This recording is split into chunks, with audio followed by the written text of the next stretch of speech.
Iga ni pasusuri ng Bureau of Customs kung fit for human consumption pa ang mga pulang sibuyas mula China na nakita sa mahigit 20 abandonadong container van.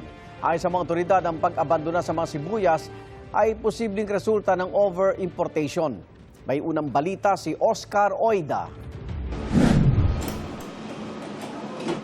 Aabot sa 26 na abandoned container van na naglalaman ng pulang sibuyas mula sa China ang ipresenta ng Bureau of Customs sa media. Nagkakahalaga ito ng mahigit 86 na milyong piso. Ayon sa Bureau of Plant Industry ng Department of Agriculture, may kaukulang dokumento at bayad naman ng buwis ng mga kargamento, pero hindi ito na proseso at nailabas ng consignee. Nababahala ang Bureau of Customs kung makakalabas sa merkado ang mahigit 72,000 sako ng abandonadong sibuyas.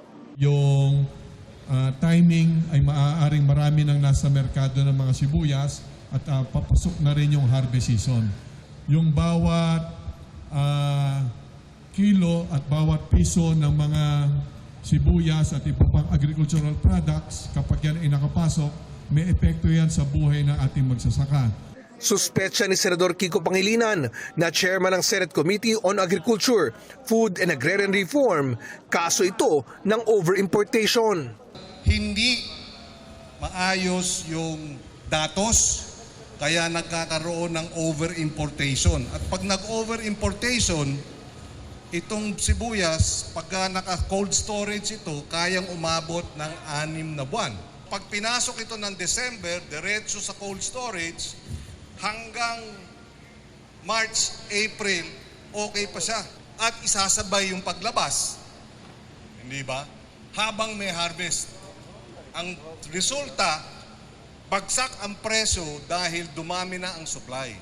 Bibilin ngayon nung mga nagpapasok ng mga trader ng pabarat sa ating farmer. Kaya dapat anya magkaroon ng epektibong paraan ang mga ahensya ng gobyerno sa pagmumonitor ng supply para ma-manage ng maayos ang importasyon. Sasailalim sa pagsusuri ang mga sibuyas upang malaman kung fit for human consumption pa ito. Kung pakikinabangan naman ito ng ating mga kababayan, mas gugustuhin ng Bureau of Customs na ito ay i-donate natin.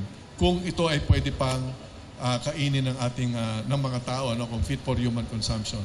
Subalit kapag hindi na po pwede, wala tayong magagawa, ito ay sisirain natin. Pero hirit ni Pangilinan, kung sisirain ito, dapat ay matiyak na sinisira nga at di na pagkakakitaan. Pag wala kayong joint memorandum of agreement, habang may budget hearing, ipapadefer ko ang budget nila. Dapat magkaroon tayo, kagaya sa ibang bansa, ng sariling rendering area. Kasi ang sistema natin ngayon, ipinapabid ito sa mga private sector. So nagkakaroon na ngayon ng gaps sa operations. Nagkakaroon ng pagkakataon yung masasama ang intensyon. Budget for the construction of our own destruction or condemnation facility. Ito ang unang balita. Oscar Oida, GMA News.